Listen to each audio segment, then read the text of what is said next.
It's time to make friends with your brain. I'm Laura Rhodes-Levin, licensed therapist and founder of the Missing Piece Center for Anxiety. It's true I'm a therapist, but more importantly, I struggled my whole life with terrifying anxiety. If anxiety is taking over your world, you're in the right place.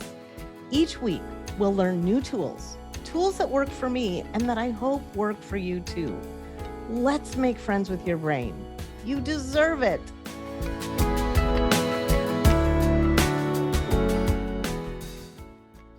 Hello, and welcome to episode 2 of Missing Piece for Anxiety, your anxiety user manual.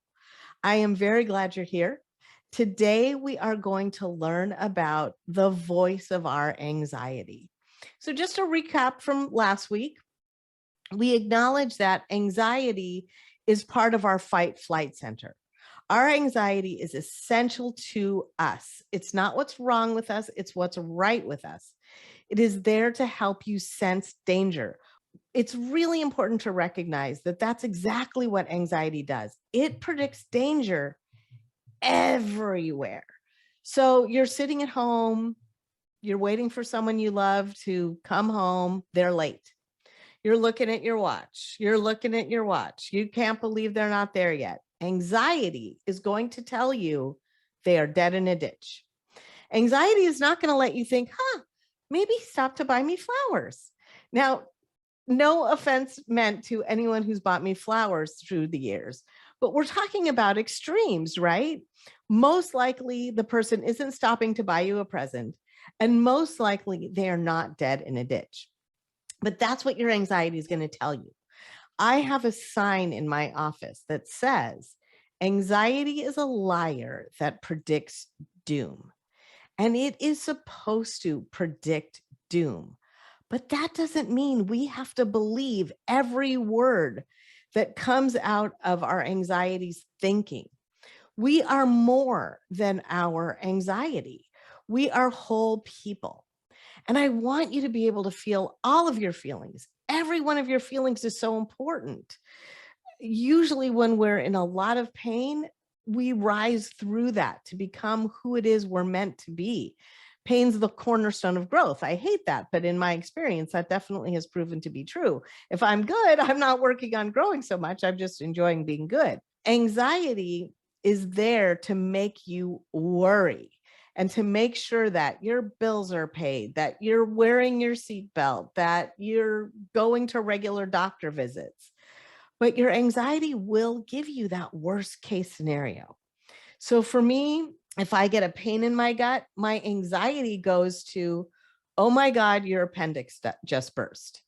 If I feel a headache and I can't understand where it came from, my anxiety will tell me, you have a brain tumor. It's always important to get checked and stay on top of those things. But if I immediately went to an emergency room every single time I felt a pang in my body, I would have a lot of money in doctor's bills, which would make my anxiety also worry.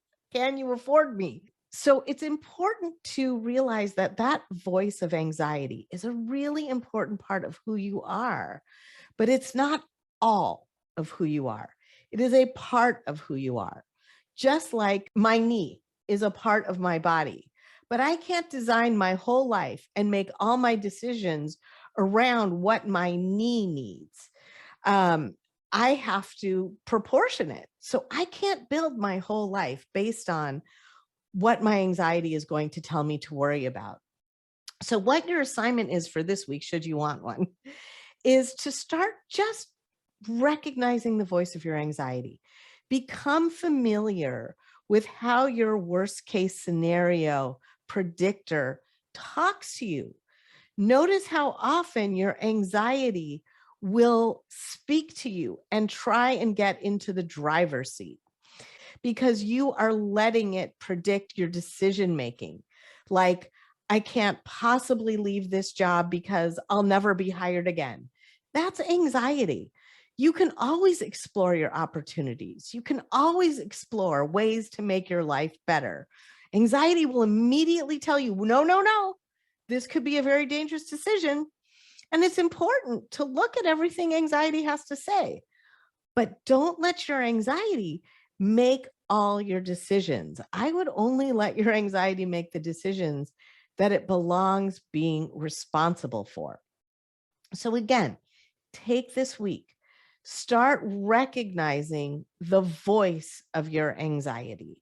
Start recognizing how often you let the anxiety run the show. And we'll get to making friends with it. We'll get to how we can work it and control it. But right now, I just want you to recognize, oh, that is the voice of anxiety. Thank you, voice. I really appreciate that. But I think you're going to extremes here, and it's going to be okay. Concentrate on that. And next week, we'll get back into more ways to make friends with your brain.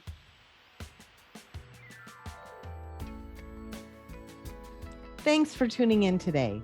And remember, mental health means right-sized feelings, all of them working together. Don't wait until your mental health is working against you. Stay ahead of your wellness and live in harmony with your brain. See you next week.